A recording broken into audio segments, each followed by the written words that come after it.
Embark on a journey along the harrowing highway of tears. A 447-mile stretch of road steeped in tragic history, where thousands of Indigenous women, girls and Two-Spirit individuals have disappeared or fallen victim to violence. This short documentary offers a powerful testament to the strength that arises in the face of tragedy, illuminating the resilience emanating from these Indigenous Canadian communities.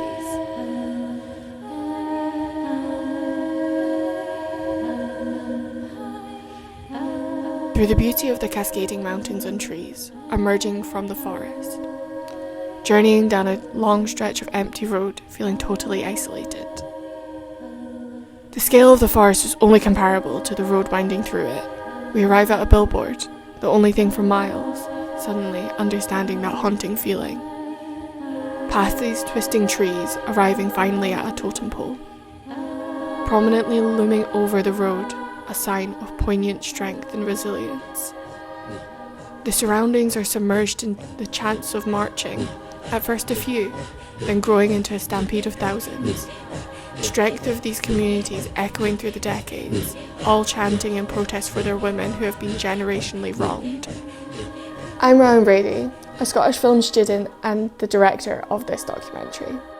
I'm currently in my final year at the University of Edinburgh, and I had the pleasure of doing my exchange at Emily Carr University in Vancouver, during which time I learnt more than I could have imagined. The tragic realities of the missing and murdered Indigenous women, girls and Two-Spirit people was entirely new and shocking to me. Consequently, I made a documentary interviewing an Indigenous classmate and an activist, Gladys Raddick. This learning curve of such a sickening nature had an unusual yet constant element to it, which was human resilience.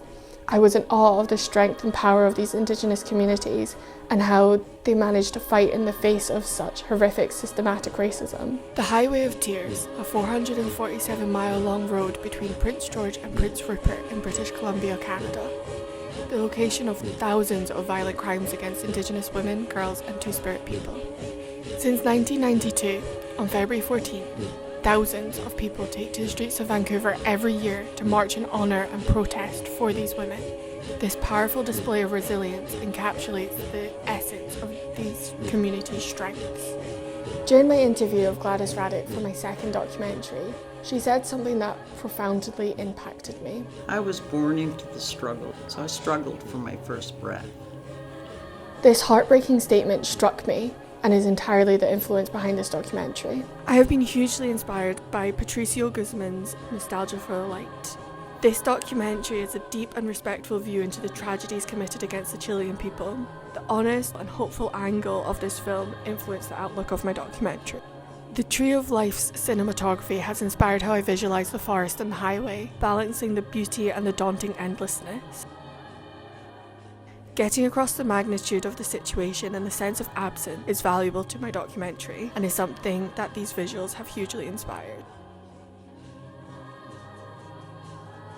As a Scottish person with direct links to the ancient clans, I've grown up hearing stories of my culture being prosecuted and criminalised, though my mum has always managed to keep our culture alive through stories.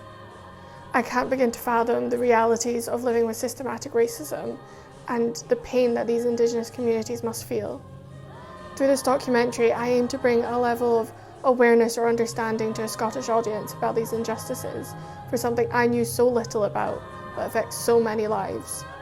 I think every step towards education is a potential step towards change, and these interviews stuck with me.